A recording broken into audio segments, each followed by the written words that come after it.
Okay, ചിന്നക്കനാലിൽ വീണ്ടും ഇന്ന് ജനവാസ മേഖലയിൽ ചക്കക്കൊമ്പൻ ഇറങ്ങിയിരിക്കുകയാണ്. ചിന്നക്കനാൽ സിങ്ക് കണ്ടത്ത് ഇന്നലെ രാത്രിയാണ് ഈ ആന ഇറങ്ങിയത്. ആന പക്ഷെ മടങ്ങിയത് ഇന്ന് രാവിലെയാണ്. ചക്കക്കൊമ്പൻ പ്രദേശത്തെ കൃഷിയൊക്കെ വ്യാപകമായി നശിപ്പിച്ചിട്ടുണ്ട്. ജെയിനിസ് രാജു ഉണ്ട് വിവരങ്ങളുമായി. ജെയിൻ, ഓരോ ദിവസവും ഓരോന്നാണ്. ഇന്ന് പടയപ്പയാണെങ്കിൽ നാളെ ചക്കക്കൊമ്പൻ. എന്തായാലും ചിന്നക്കനാലിൽ ആളുകൾക്ക്, അവിടെയുള്ള ആളുകൾക്ക് സ്വസ്ഥമായി ഒന്ന് ജീവിക്കാനോ ഉറങ്ങാനോ കഴിയാത്ത സ്ഥിതിയാണ്. തീർച്ചയായിട്ടും ഇടുക്കി ജില്ലയുടെ മലയോര മേഖലയിൽ വന്യജീവി ശല്യം, പ്രത്യേകിച്ച് കാട്ടാനകളുടെ സാന്നിധ്യം, അത് വലിയ രീതിയിൽ ജനങ്ങളുടെ ജീവിതത്തെ ബാധിക്കുന്ന തരത്തിലേക്ക് മാറിയിട്ടുണ്ട് എന്നത് യാഥാർത്ഥ്യമാണ്.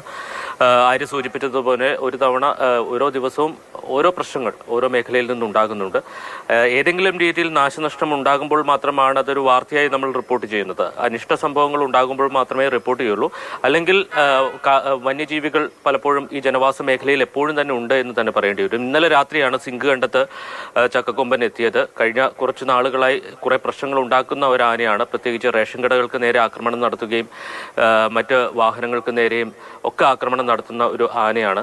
അപ്പോൾ അത് ജനവാസ മേഖലയിൽ സിങ്ക് കണ്ടത്തെത്തി. ഇന്നലെ രാത്രി 9 മണിക്ക് അവിടെ സിങ്ക് കണ്ടം ജംഗ്ഷനിലുള്ള ഒരു വീട്ടിലെ CCTVയിൽ നിന്നുള്ള ദൃശ്യങ്ങളാണ് നമ്മൾ കാണുന്നത്. അതിനുശേഷം ആനയെ വിരട്ടി ഓടിക്കാൻ അവിടെ ശ്രമം നടത്തിയിരുന്നു. പക്ഷേ ആന പിന്തിരിഞ്ഞു പോയില്ല. അവിടെ കൃഷിയിടത്തിൽ തന്നെ നിൽക്കുകയാണ്. കൃഷി വ്യാപകമായി നശിപ്പിച്ചിട്ടുണ്ട്. ഇതിപ്പോൾ ഓരോ ദിവസവും ഓരോ തരത്തിലുള്ള ഓരോ പേരുകൾ നൽകി വിളിക്കുന്ന ആനകൾ ഈ മേഖലയിലേക്ക് എത്തുന്നു എന്നത് തീർച്ചയായിട്ടും ജനങ്ങളെ സംബന്ധിച്ച് വലിയ പ്രശ്നം ഉണ്ടാക്കുന്നതാണ്. അവിടെ പുതുതായി RRTയെ നിയോഗിച്ചിട്ടുണ്ട്. അതോടൊപ്പം തന്നെ നിരീക്ഷണവും കൂടുതൽ ശക്തമാക്കിയിട്ടുണ്ട്. പക്ഷേ ഈ പ്രശ്നം പരിഹരിക്കാൻ ഇതൊന്നും പര്യാപ്തമല്ല എന്നുകൂടിയാണ് ഇതിൽ നിന്ന് വ്യക്തമാകുന്നത്. ശരി.